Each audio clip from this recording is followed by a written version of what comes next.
Hello friends, कैसे हो आप सब। Welcome to my channel Noida inverter AC repair. Friends, आप देख सकते हैं हमारे पास में आज एक ये पीसीबी है और मैं आपको बता दूं ये पीसीबी हमारी एसी की पीसीबी नहीं है। ये हमारी जो जूकी मोटर होती है ना, जो ये सिलाई मशीन होती है, तो उसमें आजकल क्या ना ये ऑटोमेटिक सिस्टम आने लग गया है। तो उसका मैं आपको अगर डिस्प्ले दिखाऊं तो कुछ इस तरह का इसका ये डिस्प्ले आता है। तो यहीं से ये कंट्रोल होती है, पूरी सिलाई मशीन जो है यहाँ से कंट्रोल होती है। और ये जैक कंपनी की यहाँ पर ये कुछ हमें देखने के लिए मिलता है जैक, और ये इसमें कुछ बटन्स हैं और डिस्प्ले है यहाँ पर। और इसमें प्रॉब्लम क्या है कि ये कई जगह पर पीसीबी होकर आ गई, लेकिन किसी से ये ठीक नहीं हो रही पीसीबी। जो इसका स्पेशल काम भी करते हैं ना, वहाँ से भी ये पीसीबी रिटर्न होकर आ गई है। अब कस्टमर बड़ा परेशान है तो वो हमारे पास लेकर आया, तो हमने इसको देखा तो मैंने सोचा कि आपको भी इसकी नॉलेज थोड़ी सी हो जाएगी, एक वीडियो इसके ऊपर भी बना देता हूँ। तो ये इसमें लगभग जो है ना काम हमारे जो इन्वर्टर एसी का हमारा बोर्ड होता है उसी की तरह इसमें कुछ काम होता है। क्योंकि इसके अंदर ना मैंने देखा था तो पहले हमें भी पता नहीं था इसके अंदर आखिर है क्या, लेकिन अगर मैं आपको दिखाऊं तो आप देख सकते हैं इसके अंदर ना ये आईपीएम भी लगा हुआ है। यानी कि हमें इस चीज़ से ये पता चल गया कि यहाँ पर जो है हमारी इसके अंदर मोटर ही इससे कंट्रोल की जा रही है, मोटर को रन कराया जाता है। ये दो कैपेसिटर है, यहाँ पर 300 वोल्ट बनते हैं हमारे। तो सेम लगभग उसी तरह से काम इसमें लगभग किया जा रहा है। थोड़े से फंक्शन और अलग हैं और थोड़ा कम्युनिकेशन वगैरह का इसके अंदर कुछ झंझट नहीं है। और अगर आप भी जो है ये काम करें तो अच्छा खासा इसके अंदर मार्जिन है काम में, और मार्केट के अंदर अच्छा चलने वाला काम है ये। तो इसीलिए मैंने सोचा कि एक वीडियो इसके ऊपर बना देता हूँ तो आप लोगों को थोड़ा समझ में आ जाएगा। इसमें जो बेसिकली प्रॉब्लम होती हैं वो अभी हम यहाँ पर देखेंगे कि इसके अंदर क्या प्रॉब्लम है। तो इसको जो है अब मैं ऑन करके देखूंगा और इसको ठीक करने की कोशिश करेंगे कि इसके अंदर कमी क्या है। तो सबसे पहले इसको बोर्ड को ऑन कर लेते हैं। ये मैंने पीसीबी ऑन कर लिया और अब आप यहाँ पर ये देखें इसका डिस्प्ले किस तरह से कर रहा है। ये इसके अंदर प्रॉब्लम है कि मुझे यही बताया गया था, कस्टमर ने यही बताया था कि ये टिक टिक करती रहती है और ये किसी से ठीक नहीं हो पा रही। लोगों ने बहुत कोशिश की है और इसके आप यहाँ पर ये देख सकते हैं ये कुछ जो ये डायोड वगैरह हैं ये, और लोगों को पता भी नहीं है कि इसके बारे में है कि मैंने इनकी डाटा शीट वगैरह चेक करी है तो पता चला है कि हाँ ये क्या चीज़ है। तो अभी जो है हम इस पर जो है काम करेंगे और इससे पता लग जाएगा हमें कि हाँ क्या चीज़ इसमें हमने ठीक करनी है। अब हमने ये तो देख लिया कि इसके अंदर जो है वो टिक टिक हो रही है, ठीक है। आप ये देखें यहाँ पर इस तरह से ये कर रही है। ये इसकी सिचुएशन है, कंटिन्यू ऐसी करती रहती है। और कुछ लोगों ने इसके अंदर काम तो खैर काफ़ी किया है, लेकिन हम किसी को कुछ कहेंगे नहीं, ठीक है। जिसको जितना ज्ञान होता है उतना ही काम करता है। तो इसके अंदर अभी हमने सबसे पहले ये देखना है कि इसके अंदर ये आप एलईडी यहाँ पर ये देख रहे हैं, ये आईपीएम के पास लगी हुई है। ये 300 वोल्ट को दिखाती है। आप यहाँ पर ये रेजिस्टेंस देख सकते हैं, एक रेजिस्टेंस लगी हुई है, यहाँ पर रजिस्टर लगी हुई है और एक ये एलईडी है। तो यहाँ पर इसने ये बता दिया कि यहाँ पर ये 300 वोल्ट तो बन रहे हैं आईपीएम के लिए।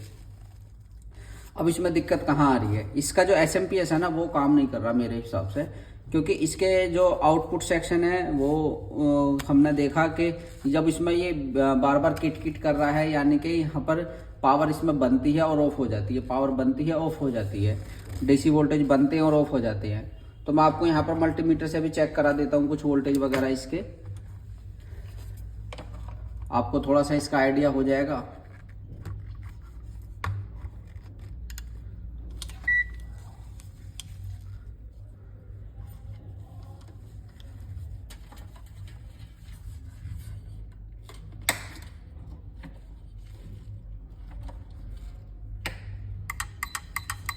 हम सबसे पहले यहाँ पर चेक करेंगे, यहाँ पर ये हमारा एक रेगुलेटर आईसी लगा हुआ है और इसका जो 1 नंबर पिन है ये इसका ग्राउंड है, ये वाला इधर का ग्राउंड है। और यहाँ पर हमें 3 वोल्ट यहाँ पर मिलने चाहिए, 3.3 वोल्ट। आप यहाँ पर ये देख सकते हैं वोल्टेज वेरी हो रहे हैं हमारे, ये भी इसके मतलब दोनों ही इनपुट आउटपुट दोनों इसके वेरी हो रहे हैं वोल्टेज। तो अब हम यहाँ पर क्या करेंगे, ये हमारा यहाँ पर TL431 लगा हुआ है, ऑप्टो कपलर लगा हुआ है, फीडबैक सेक्शन नहीं है यहाँ पर। और इसके अंदर जो हमारी आईसी है, जो PWM आईसी है हमारी, उसको हम देख लेते हैं एक बार कि वो PWM आईसी हमारी कौन सी है। अभी मैं इसको जो है बंद कर देता हूँ। सबसे पहले ये मैंने ऑफ कर दिया और अब थोड़ा सा इसकी वर्किंग को समझ लेते हैं एक बार। यहाँ पर क्या हो रहा है ये मैं आपको दिखा देता हूँ। आप ये देखें, यहाँ पर ये एक यहाँ पर हमारा एक आईसी लगी हुई है। ये STR आईसी है हमारी, 5 लैग है इसके अंदर। और इसकी अगर मैं डाटा शीट को देखता हूँ, इसकी हम डाटा शीट को चेक करेंगे एक बार और इसका नंबर भी देखेंगे क्या नंबर है इसका।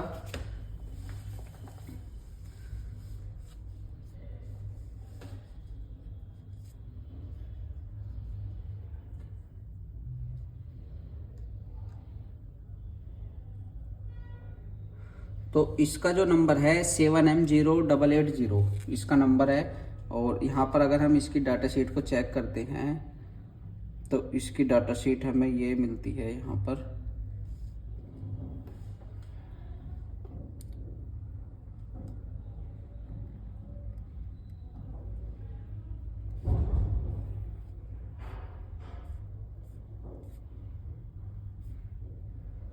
ये देखें, ये इसकी डाटा शीट है और ये हमारा इसका नंबर था FS7M0880, ये इसका नंबर है। अब आप यहाँ पर ये देख सकते हैं, यहाँ पर लिखा हुआ है फेयरचाइल्ड पावर स्विच, यानी कि हमारा यहाँ पर ये जो है एक PWM IC है और ये इसका यहाँ पर कुछ सर्किट सिंबल यहाँ पर बना हुआ है कि किस तरह से काम करता है।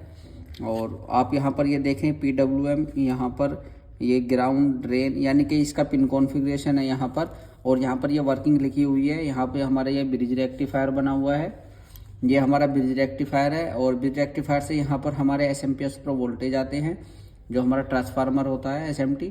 और यहाँ पर ये इसका पूरा ये बना हुआ है जो इसके अंदर है। मैं आपको SMPS कई बार समझा चुका हूँ, लेकिन इसके IC के बारे में हम देखते हैं। यहाँ पर इसकी अलग अलग लेग्स हैं ये, और इसको देखेंगे किस तरह से ये लेग्स इसमें यहाँ पर काम करती, क्या नाम है इनके और कौन सी पिन किस तरह से काम कर रही है। तो सबसे पहले हम यहाँ पर ये देख लेते हैं। यहाँ पर इसकी ये 5 पिनें हैं, 1 2 3 4 5, ठीक है। पहले पिन इसकी ड्रेन है और ड्रेन इसका जो है हमारा ये पीछे की बॉडी से कनेक्ट है, 1 नंबर पिन। और ये दूसरा इसका ग्राउंड है हमारा, ये ठीक है। तीसरा VCC है और चौथा हमारा इसमें VFB है और 5वां इसमें SS है, ठीक है। तो अब हम यहाँ पर ये देख लेते हैं, मैं आपको दिखा देता हूँ कि यहाँ पर क्या हो रहा है। पहला ड्रेन है हमारा, ये हमारा ड्रेन हो गया इसका, ठीक है। और ग्राउंड हमारा हो गया, ये भी ठीक है। अब यहाँ पर अगर हम VCC की बात करें तो VCC यहाँ पर लिखा हुआ है this pin is a positive supply input, this pin provide internal operating current for both startup and steady state operation. और यहाँ पर ये VCC क्या है, इसको VCC चाहिए चलने के लिए, तो यहाँ पर VCC ट्रांसफार्मर से नहीं ली गई है। VCC यहाँ पर ये आप देख सकते हैं। और अगर मैं आपको दिखाऊं इसमें, आप यहाँ पर ये देखें, ये इसमें VCC यहाँ पर क्या है, जो हमारा ये ऐसी लाइन है, लाइन से ही यहाँ पर हमारे 2 रजिस्टर लगाकर और एक डायोड लगाकर यहाँ पर ये आप देख सकते हैं, ये हमारा प्रिंट इसमें जा रहा है ये, ठीक है। तो यहाँ पर VCC इसको मिल गई है। और अब इसके बाद में अगली जो ये हमारी पिन है VFB, 4 नंबर पिन। VFB हमारा यहाँ पर ये दिखा रहा है this pin is internally connected to the inverting input of the PWM comparator. The collector of an optocoupler is typically tied to this pin for stable operation. A capacitor should be placed between this pin and ground. If the voltage of this pin reach 7.5, the overload protection trigger resulting in shutdown of the FPS। यहाँ पर इन्होंने बताया गया है कि इस pin पर यहाँ पर एक कैपेसिटर लगेगा, एक मतलब कैपेसिटर की एक पिन हमारी ग्राउंड से लगी होगी और दूसरी जो है इस पिन से लगी हुई होगी, ठीक है। तो और ये हमारा जो इसका 5वां नंबर पिन है सॉफ्ट स्टार्ट, ये इसमें यहाँ पर लिखा हुआ है this pin is for the soft start. Soft start के लिए ये पिन है हमारी। Soft start time is programmed by the capacitor on this pin. यहाँ पर भी एक कैपेसिटर के द्वारा यहाँ पर ये पिन सॉफ्ट स्टार्ट के लिए प्रोग्राम की गई है। तो यहाँ पर एक कैपेसिटर लगेगा और हाँ एक कैपेसिटर है यहाँ पर, कैपेसिटर से होकर ही हमारे यहाँ पर ये वोल्टेज जाएंगे इसके अंदर। तो अब हम यहाँ पर ये देख लेते हैं कि हमारा जो ये PWM IC है, जो हमारी ये स्विचर IC है STR IC, तो इसमें ना यहाँ पर ही कुछ इसके अंदर प्रॉब्लम है। या तो इसकी जो सॉफ्ट स्टार्ट वाली पिन है उस पर हमारे वोल्टेज नहीं जा रहे हैं, क्योंकि यहाँ पर क्या होता है, ये स्टार्ट होने की कोशिश करती है लेकिन वो वापस हो जाती है, कोशिश करती है फिर वो वापस अपनी कंडीशन में आ जाती है। इसीलिए इसमें सप्लाई बन रही है फिर ये बंद कर देती है। एक बार इसमें वोल्टेज बनते हैं फिर वो बंद हो जाते हैं। और दूसरा क्या है इसके अंदर, VFB। अब VFB यहाँ पर हम ये देख लेते हैं, यहाँ पर ये 7.5 वोल्ट यहाँ पर दिखा रहा है इस पिन पर, और ग्राउंड और इस पिन के बीच में एक कैपेसिटर भी यहाँ पर लगेगा। और यहाँ पर जो है ऑप्टोकपलर से होकर आएंगे ये वोल्टेज हमारे, यानी कि हमारा ये फीडबैक सेक्शन की ही ये फीडबैक सेक्शन है। VFB जो है यहाँ पर ये फीडबैक सेक्शन है हमारा, और ये ऑप्टोकपलर से होकर आएगा। और ऑप्टोकपलर की बीच की ये जो पीछे हमारे दोनों पिन हैं इसकी, एमीटर और कलेक्टर, यहाँ पर एक कैपेसिटर लगेगा। ठीक है, तो अब हम यहाँ पर देख लेते हैं इसके अंदर, बोर्ड के अंदर, कि यहाँ पर ये जो कंपोनेंट है हमारे VFB के, यानी कि फीडबैक वोल्टेज है और सॉफ्ट स्टार्ट है। हम यहाँ पर इनको देख लेते हैं कि यहाँ पर इसमें कहीं पर कुछ गड़बड़ है, या तो हमारा कोई कंपोनेंट यहाँ से ख़राब होगा। और देख लेते हैं, जीनर वगैरह भी है, डायोड वगैरह लगे हुए हैं यहाँ पर इस सेक्शन में थोड़े से, इनको हम चेक कर लेंगे। ये इसका फीडबैक सेक्शन है, जैसा कि इसमें लिखा हुआ है यहाँ पर। ये हमारा ऑप्टोकपलर है। ऑप्टोकपलर के पीछे मैंने आपको बताया एमीटर और कलेक्टर पर एक ये कैपेसिटर लगेगा। यहाँ पर ये कैपेसिटर भी लगा हुआ है, और यहीं से ये वोल्टेज इसकी फीडबैक पिन पर जा रहे हैं। अगर मैं आपको यहाँ पर इसको ट्रेस करके दिखाऊँ, एक बार हम देख लेते हैं इसको। बजर मोड पर हम अपना ये रखेंगे मल्टीमीटर, और यहाँ पर हम देख लेते हैं फीडबैक पिन हमारी इसकी 4 नंबर पिन है। तो 4 नंबर पर हम देखेंगे, ये रहा, ये जो ऑप्टोकपलर के हमारा ये कलेक्टर है, ये कलेक्टर हमारा जा रहा है इसकी 4 नंबर पिन पर। ठीक है, तो अब हम यहाँ पर क्या देखने वाले हैं, ये जा तो रहे हैं लेकिन इसके वोल्टेज तो खैर तभी जाएंगे जब ये वोल्टेज स्टेबल होंगे, यानी कि फीडबैक वाली पिन में तो मेरे हिसाब से कमी इसमें नहीं होगी। लेकिन जो सॉफ्ट स्टार्ट वाली पिन है इसकी, पिन नंबर 5 है हमारी, पिन नंबर 5 है यहाँ पर। पिन नंबर 5 को हम एक बार चेक कर लेते हैं। और सबसे पहले मैं क्या करूँगा, यहाँ पर ये कंपोनेंट वगैरह हैं कुछ, इनको चेक कर लेते हैं। फ्रेंड्स, इसमें ना थोड़ा गैप कम है, यहाँ पर जगह कम है, तो इसलिए मुझे ये ऐसे ही चेक करने होंगे। और मैं इनको चेक कर लेता हूँ यहाँ पर। ये हमारी डायोड की रीडिंग आ रही है, ये ठीक है। और ये रजिस्टर वगैरह यहाँ की चेक कर लेते हैं। रजिस्टर को रेजिस्टेंस मोड पर चेक करेंगे। 101 यानी 100 ओम, ये ठीक है। एक रजिस्टर यहाँ पर ये लगी हुई है 101, ये भी ठीक है हमारी 100 ओम की। यहाँ पर ये 2 डायोड लगे हुए हैं, डायोड चेक कर लेते हैं एक बार।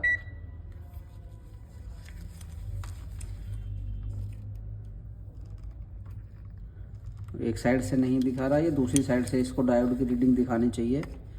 और यहाँ पर देख लेते हैं क्या दिखाता है ये। ठीक है, ठीक है, यानी कि ये डायोड भी हमारे ठीक है, ये 2 रजिस्टर भी ठीक है। और एक बार हम जीनर डायोड को भी चेक कर लेते हैं। ये जीनर डायोड भी ठीक है हमारा। तो अब यहाँ पर प्रॉब्लम ऐसी क्या है कि ये समझ में नहीं आया। फिर भी इसको मैं यहाँ पर क्या करता हूँ, ये ग्लू लगा हुआ है, इसको हटाकर देखते हैं इसके नीचे यहाँ पर कोई कंपोनेंट तो लगा हुआ नहीं है। देखते हैं इसको।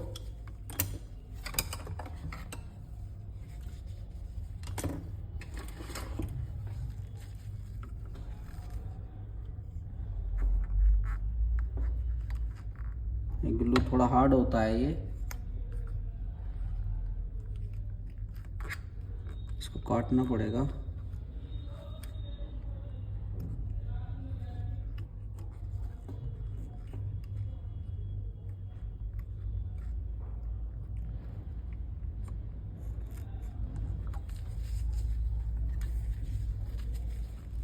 ये सिलिकॉन ग्लू है यहाँ पर लगा हुआ, ये रहा, इसको हटा देते हैं।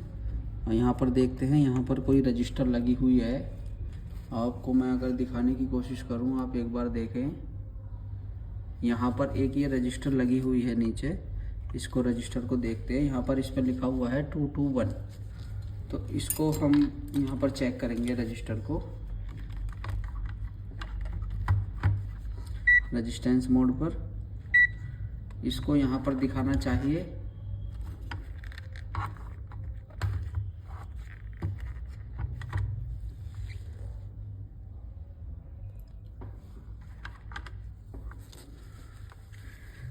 ये हमारी 220 ओम की एक रजिस्टर लगी हुई है, इसको चेक करते हैं।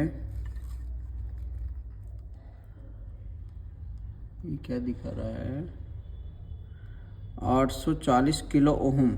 ये तो बहुत हाई वैल्यू दिखा रहा है यहाँ पर। ये तो लगभग मेगा ओम में पहुँच गई रजिस्टर हमारी, तो ये तो सही नहीं लग रही। दूसरी तरफ से चेक करते हैं। यहाँ पर ये 25 मेगा ओम ये रजिस्टर देखो। यहाँ पर ना इस रजिस्टर की वैल्यू सही नहीं आ रही। सबसे पहले इस रजिस्टर को ही निकालते हैं, और रजिस्टर को निकालने के लिए थोड़ी सी मशक्क़त करनी पड़ेगी क्योंकि यहाँ पर स्पेस बड़ा कम है। और देख लेते हैं एक बार।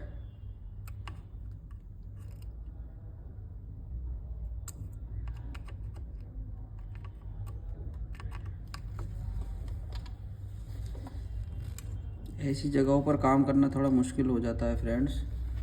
आप ये देखें, ये रजिस्टर है यहाँ पर, और यहाँ पर ये लिखा हुआ है 221 यानी 220 ओम की रजिस्टर है। एक बार इसको हम अलग से भी चेक कर लेंगे यहाँ पर सर्किट से निकाल कर।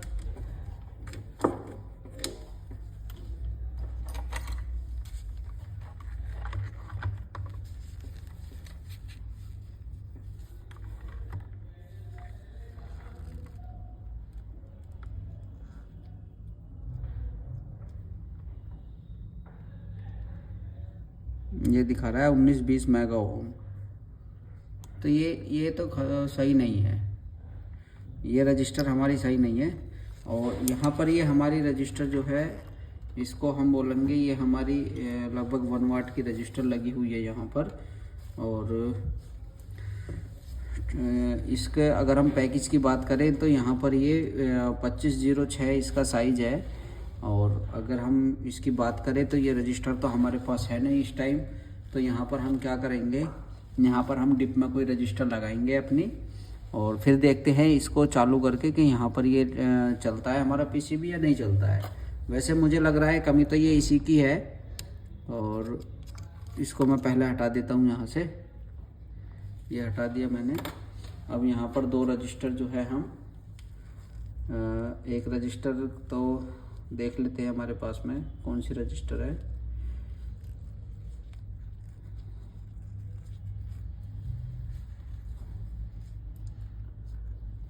तो आप ये देख सकते हैं हमारे पास में ये, यहाँ पर आप देखें 101 यानी कि 100 ओम की यहाँ पर ये हमारे पास 2 रजिस्टर हैं।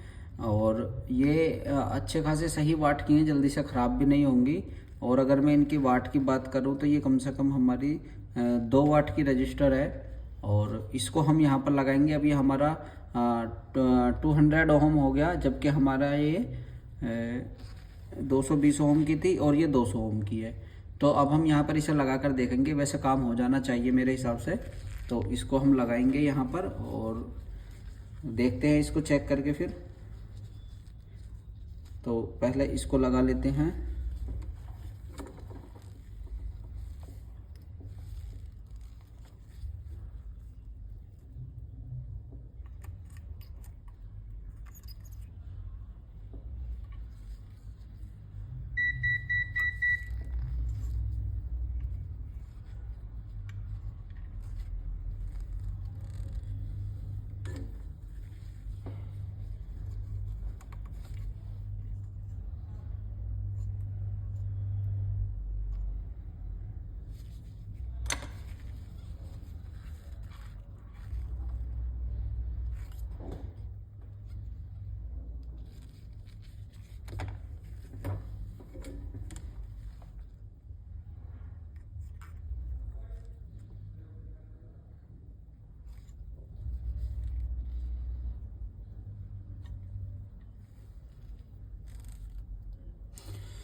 ये रजिस्टर मैंने यहाँ पर लगा दी है। और अगर अब हम इसकी यहाँ पर चेक करेंगे वैल्यू, इसकी वैल्यू चेक करते हैं। अब यहाँ पर ये 200.6 ओम हमें दिखा रहा है। अब ये ठीक है। तो अब हम क्या करते हैं, इसको ऑन करेंगे बोर्ड को। और सबसे पहले यहाँ पर मैं इसकी पावर देते हैं इसको और देखते हैं कि ये हमारा पीसीबी अब ऑन होगा या नहीं होगा एसएमपीएस सर्किट में।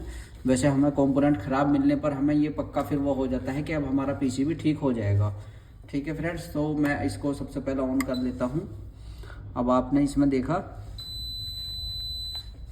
अब इसकी जो वोल्टेज है ये स्टेबल हो गए हैं और यहाँ पर इसके अंदर कोई एरर आया है शायद डिस्प्ले में। तो आप यहाँ पर ये देखें, इसके अंदर एरर 7 लिखा हुआ आया है। ये एरर इसका कंप्रेसर का है, इसकी मोटर का है। सॉरी, कंप्रेसर तो इसके अंदर नहीं होता। तो अब हम यहाँ पर क्या करते हैं, इसके कुछ वोल्टेजेस चेक कर लेते हैं।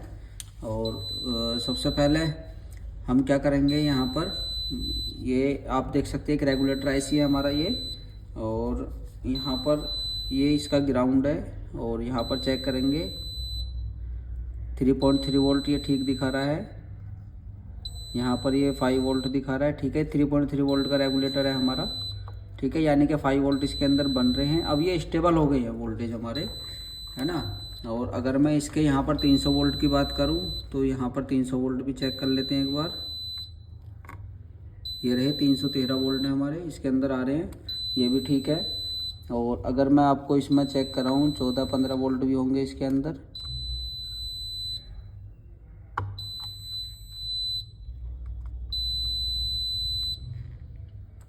ये रहे 14.9 वोल्ट, यानी 15 वोल्ट के आसपास ही हैं ये। तो ये वोल्टेज तो हमारे अब इसके अंदर बन गए हैं, स्टेबल हो गए हैं। तो यानी जो इसकी मेन प्रॉब्लम थी वो ठीक हो गई है। और मेरे हिसाब से अब क्योंकि ये इसका मोटर का एरर दे रहा है, अब इसके मोटर का भी एक ये है कि हमारे पास तो ये 4 वायर वाला तो मोटर है नहीं ऐसा। तो इसके अंदर क्या है, हमारे पास तो कंप्रेसर है अभी। लेकिन इसमें यहाँ पर आपको अगर मैं इसका कनेक्टर दिखाऊँ तो आप इसका कनेक्टर यहाँ पर देखें, ये इसका कनेक्टर है इधर, ये वाला। और यहाँ पर ये ग्राउंड के साथ काम करती है मोटर, यानी कि इसमें UVW 3 फेस भी चलेंगे और ग्राउंड भी चलेगा। 4 वायर इसमें यहाँ पर होंगे मोटर को चलने के लिए। और इसमें ये थोड़ा सा इसके अगर मैं बात करूँ, यहाँ पर ये एक्सीलेटर है इसका, यानी कि जिसे हम पैर से दबाते हैं तो तब हमारा ये मोटर रन करता है। और भी इसके अंदर फंक्शन है कुछ, यानी कि जो इसका सुई या इसकी चलने की दूरी तय करनी हो हमें, है ना। तो ये सब इसमें यहाँ पर ये प्रोग्राम्ड है, हम इन बटनों से ये सारा काम इसमें कर सकते हैं। तो अब इसके अंदर जो है ये केवल हमारा, अब ये लाइट आप देख सकते हैं स्टेबल हो गई है। और ये एरर इसके अंदर मोटर का है। हमें कस्टमर ने यही बताया था कि इसके अंदर प्रॉब्लम यही है। और ये प्रॉब्लम मैं आपको बता दूं किसी से ठीक क्यों नहीं हो रही थी। दरअसल क्या है, ये जो रजिस्टर है हमारी, ये इस गम के नीचे थी। ये गम यहाँ पर लगा हुआ था। अब कोई भी जो है, अब हमें क्योंकि सर्किट के बारे में पता होता है, हमने डाटा शीट वगैरह चेक करी तो पता चल गया कि कहाँ पर हमें चेक करना है। लेकिन अक्सर होता क्या है कि ऐसे ही जो दिख रहा है केवल उसी को चेक कर लेते हैं और बाकी पता ही नहीं सर्किट के अंदर क्या लगा हुआ है क्या। तो इस वजह से लोगों को थोड़ी सी प्रॉब्लम होती है ठीक करने में। और मेरे हिसाब से अब ये पीसीबी चल जाना चाहिए। तो आपको ये वीडियो कैसा लगा कमेंट करके मुझे ज़रूर बताएं। और अगर आप इन्वर्टर एसी पीसीबी या फ्रिज वॉशिंग मशीन का कोर्स करना चाहते हैं या ये रिपेयरिंग सीखना चाहते हैं तो हमसे ज़रूर कांटेक्ट करें। ऑनलाइन कोर्स हमारा अवेलेबल है और तीनों कोर्स हमने जो है लॉन्च कर दिए हैं, एसी पीसीबी का भी और फ्रिज का और वॉशिंग मशीन का। ठीक है फ्रेंड्स, तो आज की वीडियो में इतना ही। मिलते हैं फिर कभी अगली वीडियो में, तब तक के लिए धन्यवाद।